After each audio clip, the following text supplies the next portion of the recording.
एक लंबे समय पहले एक गांव में चंद्रैया और शकुंतला नामक पति पत्नी रहते थे। वो दोनों लालची स्वभाव के थे। चंद्रैया बहुत सारे भैंसों को पालते उनका दूध उस गांव वासियों को बेचता था। उस सारे गांव में सिर्फ चंद्रैया दूध बेचता था और वो दूध में बहुत सारा पानी मिलाकर बेचता था। इतना ही नहीं, वो कम से कम उन भैंसों के बच्चों को भी पीने के लिए दूध नहीं बचाता था। एक दिन जब चंद्रैया दूध लेके गांव को बेचने जाता है, चंद्रैया, तुम्हारे दूध में दिन प्रतिदिन पानी की मात्रा ज्यादा हो रहा है। तुम्हारे पास इतने भैंस होने के बावजूद तुम पानी क्यों मिला रहे हो? अगर तुम्हें पसंद है तो मुझसे दूध लो, वरना नहीं। मैं यही दूध किसी और को भी दे सकता हूँ। ऐसे गुस्से से बात करके वहाँ से चला जाता है। उस सारे गांव में सिर्फ चंद्रैया ही दूध बेचने के कारण वो जैसे भी दूध दे, सभी चुपचाप उसी से लेते थे। जहाँ वो भैंसों को रखता था, उसके बगल में एक बड़े पेड़ पर एक भूत रहती थी। हमेशा की तरह चंद्रैया सारे भैंसों के पास जाकर उनसे दूध निचोड़ के पानी मिला के सबको बेचने जाता है। हर रोज ये लालच के कारण इतना दूध निचोड़ता है कि हमारे खुद के बच्चों को पिलाने के लिए कुछ नहीं है। इतना ही नहीं, हम हर रोज देखते हैं कि वो दूध में पानी मिलाता है। हम बचपन से उसी के पास बड़े हुए हैं, इसलिए हम कुछ नहीं कर पा रहे हैं, लेकिन हमें उसे एक सबक सिखाना ही होगा। ऐसे आपस में बात करते रहते हैं। जब वहाँ की भूत उनकी बातें सुनकर सोचती है, हर रोज इन भैंसों की दुखी बातें मैं नहीं सुन पा रही हूँ, और इतना ही नहीं, इस आदमी के दूध में पानी मिलाने के कारण गांव वाले भी दुखी हो रहे हैं। इन भैंसों की सहायता से ही इस आदमी को सुधारना होगा। ऐसे सोचकर वो भूत उन भैंसों के पास आती है। तब मैंने तुम सब की बातें सुनी है। अगर तुम लोग मेरी बात सुनोगे तो तुम्हारे मालिक को सुधार सकते हैं। कौन हो तुम? तुम हमारी बातें सुन सकती हो? मैं एक भूत हूँ, इसी पेड़ पे रहती हूँ। मैं हर रोज तुम्हारी बातें सुनते रहती हूँ। हम तुम्हारी बात सुनेंगे, मगर वादा करो कि तुम हमारे मालिक को कुछ नहीं करोगी, सिर्फ उन्हें एक सबक सिखाओ, बस। ठीक है, तुम्हारे मर्जी के अनुसार उन्हें कुछ नहीं करूंगी। ऐसे कह के हमेशा की तरह चंद्रैया उनसे दूध निचोड़ने जाता है। जब वो निचोड़ने लगता है, तब वो भैंस उसे जोर से लात मारती है।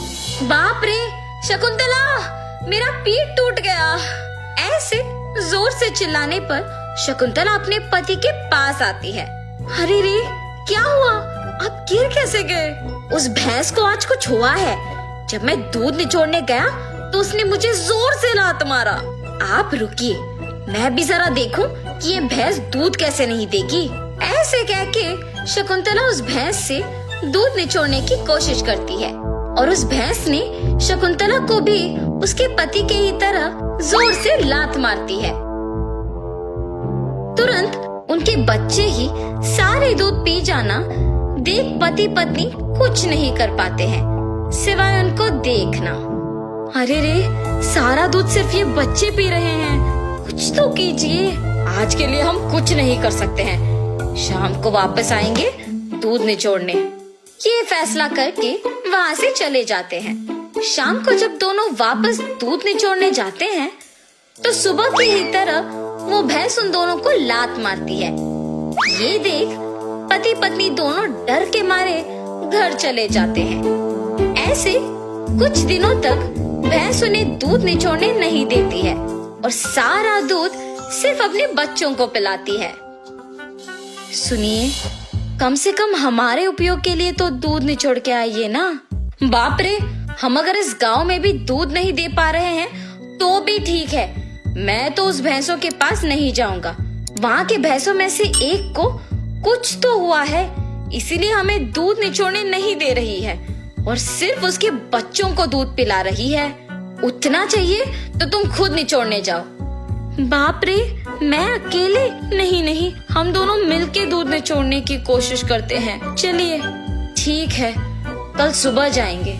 ठीक है जी। भैंसों के पास जाते हैं। शकुंतला, पहले तुम जाओ।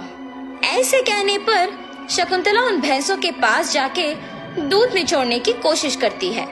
जब वो निचोड़ने की प्रयत्न करती है तो वो भैंस जोर से लात मारती है।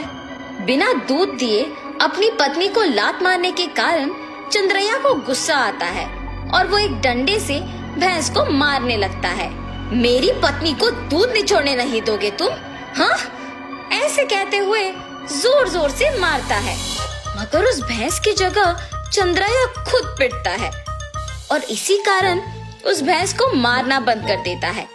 लेकिन उसके बाद भी उसको और उसकी बीवी को डंडे से मार पड़ते ही रहते हैं। हम आइंदा कभी भी दूध निचोड़ने नहीं आएंगे, हमें मत मारो। अरे हिम्मत है तो ऐसे दिखे बिना नहीं, सामने आके मारो हमें। ऐसे कहने पर वो भैंस अचानक एक भूत के रूप में बदल जाती है। मैं ही तुम लोगों को मार रही थी। सिर्फ कुछ दिन दूध ना ले पाने के कारण और घर पे दूध ना होने के कारण गुस्सा होके तुम इस भैंस को मारने चले आए, तो फिर कुछ सालों से जो तुम सारे दूध को उनके बच्चों के लिए बचाए बिना ही ले जाके बेचने पर इन भैंसों को कितना बुरा लग रहा होगा। हाँ, आज से अगर कभी भी तुमने दूध में पानी मिलाया या फिर भैंसों के बच्चों के लिए दूध न बचाया तो मैं तुम्हें नहीं छोड़ूंगी। मैं यही रह के तुम पे नजर रखूंगी। हाँ, हमें माफ कर दो, आज से हम ये कभी नहीं दोहराएंगे। ऐसे कहने पर वो भूत वहाँ से गायब हो जाती है। तब से उस भूत के डर से चंद्रैया और शकुंतला भैंसों के बच्चों के लिए कुछ दूध को बचा के बाकी को निचोड़ के उसमें पानी मिलाना बंद करके बेचते हैं। भैंस भी उनके मालिक के सुधारने के पीछे उस भूत के ही हाथ रहने का सच जान के बहुत खुश होते हैं। गांव वाले सारे चंद्रैया को अच्छा गुणवत्ता वाले दूध देते हुए देख खुश होते हैं कि उसमें बदलाव भी आया है।